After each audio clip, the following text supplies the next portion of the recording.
I saw a lot of your fans were saying that you were thinking about uh, stepping back. I saw you posted something on Substack. Has it been overwhelming? So you've had a major rise, I think, obviously because you got so much of this right. But personally, how are things for you? I was gonna reach out and email you, but I didn't. Maybe I should have. Right. Yeah. So March was really hard because when the war started February 28th, I couldn't sleep for 2 weeks because I was so anxious and afraid. I have 3 kids. I'm just worried about the world that they will inherit. And I was just following the news for 2 weeks straight, and my mind was like a beehive. And there were also some attacks against me. There was clearly a smear campaign that was coordinated because certain influencers were using the same talking points and using the same. Um, it seemed as though they got the same memo basically. But I really didn't mind that. I was more concerned about like where this war might go and where this might lead. It was making me very anxious.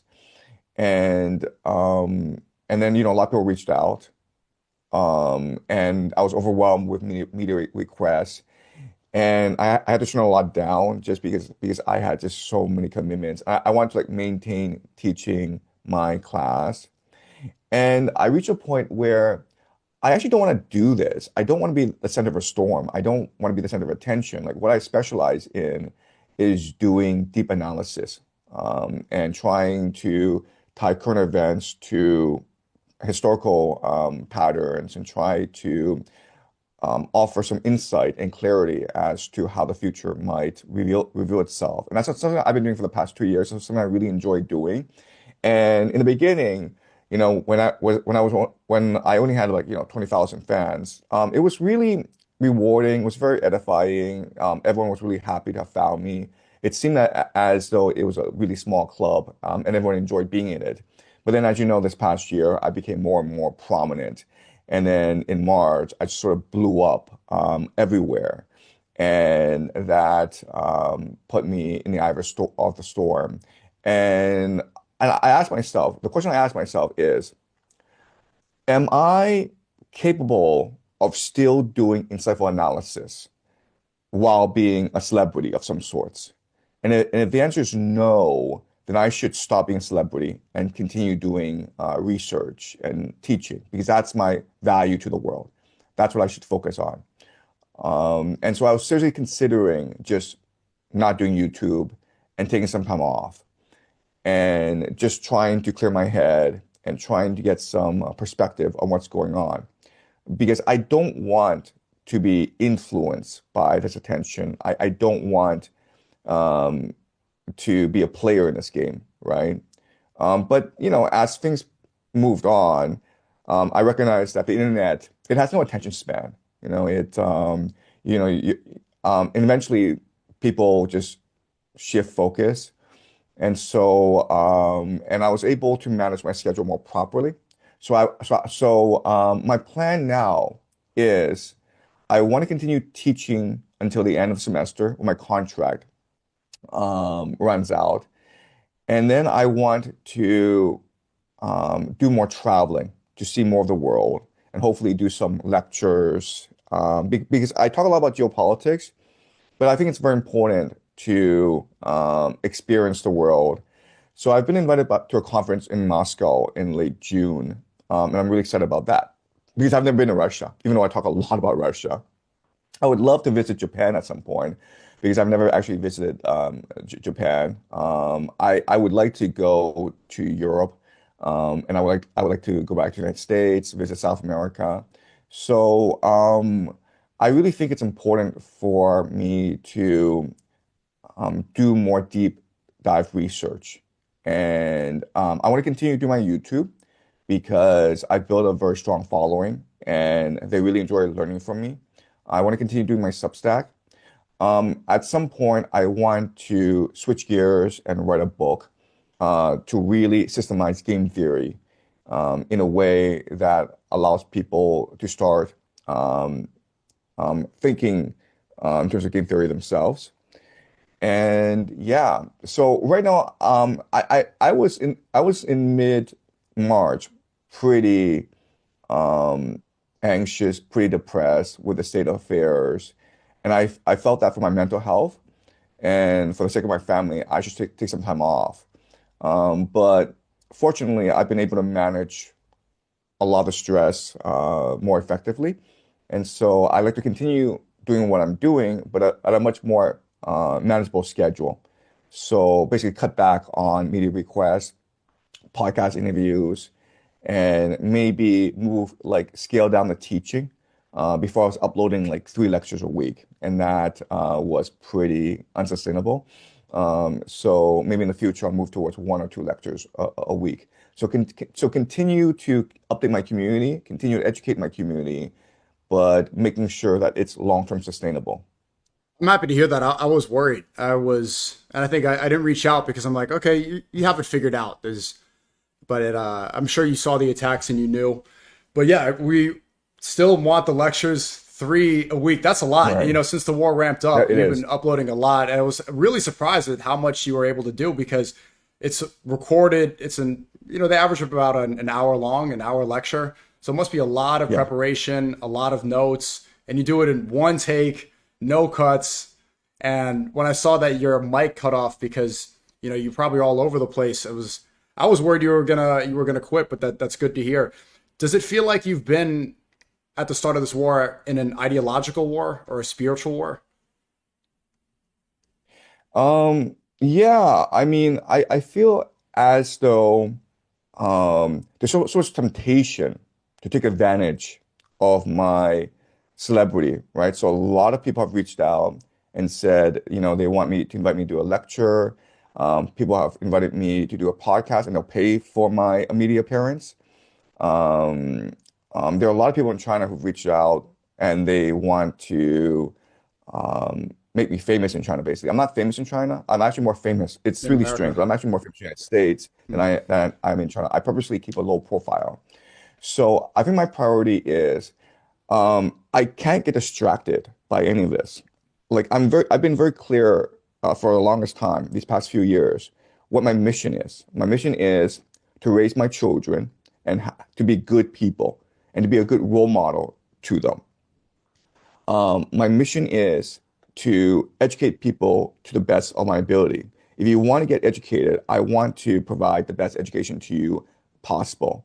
And my mission is to constantly learn about the world, to constantly maintain my curiosity, maintain my objectivity, and try to provide enlightenment to humanity. Okay, so those are my 3 major missions. And this is something that I set out for myself a long time ago when I started to have children. And I want to maintain my mission. So, I mean, I'm getting millions of views on YouTube, and I mean, I could easily monetize it and retire a millionaire in a few years, right? But I don't want to do that. I want to keep myself lean and hungry. I want to provide restraints on myself. I don't want to make life easy for myself. I mean, like I want to maintain a very disciplined, rigorous lifestyle where I'm forcing myself to be the best I can be.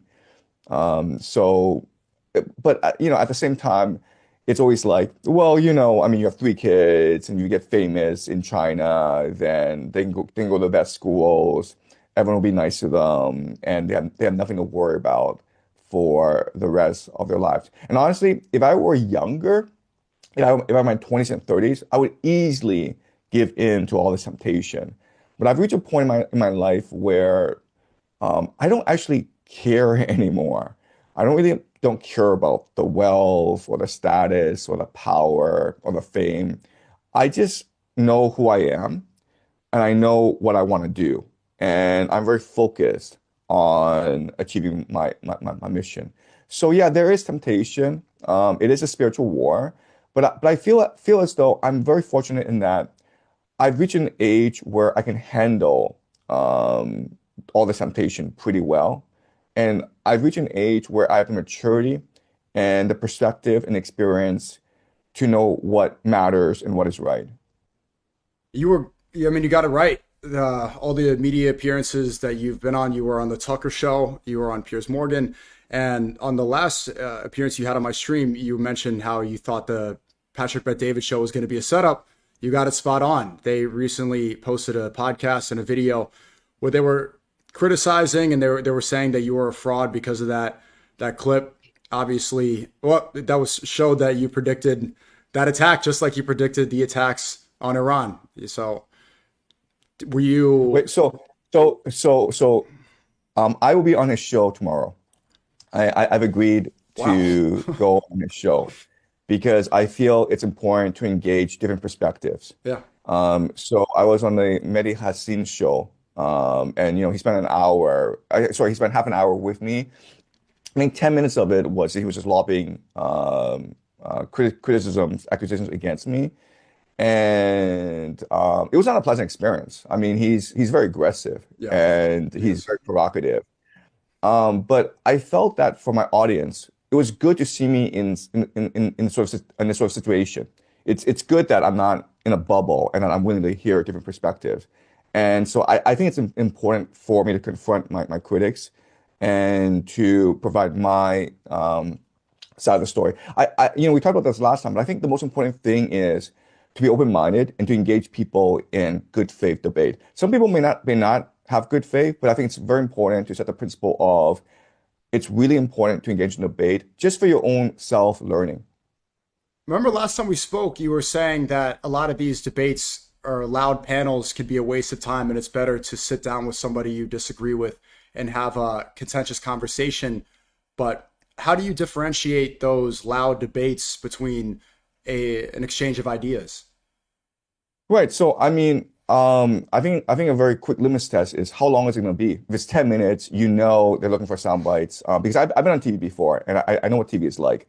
They're looking for, the gotcha moment. But so Patrick Bet David, to his credit, has given me 2 hours. So it'll be a 2-hour conversation. And so I think I have enough time to elaborate on certain points that I was not able to elaborate on, say, maybe Piers Morgan, because that was 15 minutes, right? And the other thing is how many people are in this debate, right? So if you go on Piers Morgan, the panel, there's like 3 or 4 people. They're all shouting over one another, and I don't really enjoy that sort of thing. But I think with Patrick Bet David, it'll be me and his people. So I would love to see that. I mean, they have been pushing the war quite a bit. I saw recently, I don't know if Patrick was on it, but they had several of the other co-hosts. They were essentially saying that they want to keep on escalating this conflict, which you've spelled out in your lectures it's just going to be a disaster. I like what Joe Kent said. He said that they should retreat and they should try to negotiate and work with Iran to reopen the Strait of Hormuz. There's no other opportunity. It seems like they're getting closer to a ground troop invasion. So if they keep making this mistake and listening to people like, I don't know if you know Loomer, she's saying that she wants the United States to bomb all the mosques in Iran. I'm not even exaggerating, to bomb their power plants. It seems like that was just hit, and Iran's refusing to negotiate at all because they hit the power plants. And a lot of this is straight up war crime. It doesn't even seem like war crime has a real meaning anymore because they are not going to face pressure from the Geneva Convention, from the United Nations. They just get away with it. Yeah, no, I think Joe Kent is absolutely right. If the United States were to just stop this war and retreat, Iran would be perfectly happy to go to the negotiating table. Because what people forget is that there are different factions within Iran as well. There are many factions who don't want this war to continue because obviously this would be devastating for the civilians. And it's going to take years and years to build back a lot of the infrastructure. So if the United States were to retreat today and close their Middle East bases, Iran would be perfectly happy to negotiate a deal with the United States where both would be responsible for the Strait of Hormuz, and they would share tolls and tariffs. I guarantee you, if the United States were to say to Iran, we're leaving, let's make a deal that benefits both of us, Iran would be like, absolutely. And you know what? Iran would be like, you know what? If you want to come and invest in our country, and if you want us to join the USD system, if you want us to buy US treasuries, we'd be happy to do so. Just strike a deal like China did with China in the 90s, right? Where China was given most favored nation trading status.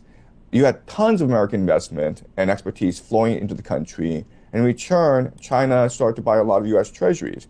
Iran would be more than happy to make this deal. They'd be ecstatic about making this deal. So the big question is, why not make this deal? It's mutually beneficial. It's win-win. It would bring peace to the world. The art of the deal. But The art of the deal, yes. we know, Yes. I mean, look, if you watch predictive history, you could see that that's not going to happen. This is the effect No, of no way in hubris. hell it's gonna happen. I mean, just look what Trump's saying. I mean, this morning, that's what he should do. That's obviously the only outcome. It's going to be a disaster. He is completely losing his mind. I don't know if you think that he has some cognitive issues going on. It seems like a senile old person. It's a straight up disaster. And since the last time I spoke to you, Pam Bondi has now been fired. They're saying that she's going to be repositioned in the private sector. She's no longer Attorney General. Hegseth was questioned and pressed for firing 8 top generals within the military. It seems like, although, I mean, they've been declaring victory for 4 weeks. I don't know what type of victorious war this is if nothing was accomplished besides killing civilians. The Strait of Hormuz is closed. Our economy is up. Oil's up. Everything that you have laid out in your lectures has come true. And this is probably going to keep being the disaster that it is. In your last, in the Pax Judaica Rising lecture, you were talking about how this is probably going to be the decline of an American empire. Do you still hold that position? Yeah, I absolutely do. I think this is the end of American empire. The thing about war that people don't appreciate, because it's been a long time since we fought a real war, is that war makes people crazy, right? It's like if you're in a fight, and maybe you didn't mean to get in the fight, and maybe in the beginning, the fight was over the pettiest things, and the observers think, oh well, they just argue and push each other and then punch each other, but then this thing will stop. But once you're in a fight, the adrenaline takes over, right? And you just want to win no matter what, and you can do anything to win. So what's happening is that the American military, maybe they were not in for this war, but now that they're in this war, they want to win this war at all costs. And you look at a guy like Peter Hegseth. Whenever he does a press conference, I swear to God, it's almost like he talks war as though he's having an orgasm. I mean, do you get that impression where he just loves this, right? Yeah. When he says negotiating with bombs, it's like he's climaxing. Yeah. It's sick. These people are insane. Yeah. And I think that's what war does to people. You go to World War I, where, for years they were throwing millions of people to their deaths in the trenches. They were ordering millions of men to go run into machine gun fire. And then you're like, why would they do that? That's irrational. But you have to understand, war makes people crazy. So as this thing progresses, you're going to see more craziness, more madness on the part of Trump and Hegseth. I mean, Hegseth loves this thing, and then Trump doesn't want to lose face, right? He fears. I mean, the thing he fears most is humiliation, being called a clown, being called incompetent. He's a very insecure man. So I think that they're definitely going to bomb power plants, and they are going to definitely bomb desalination plants, and they're definitely going to send in ground troops. This thing will just escalate and escalate. And the problem is that as this becomes much more crazy, as this becomes much more mad, the American people will become much more desensitized to this madness. And eventually things will become much more normalized until America finds itself in total war. And that's the real fear.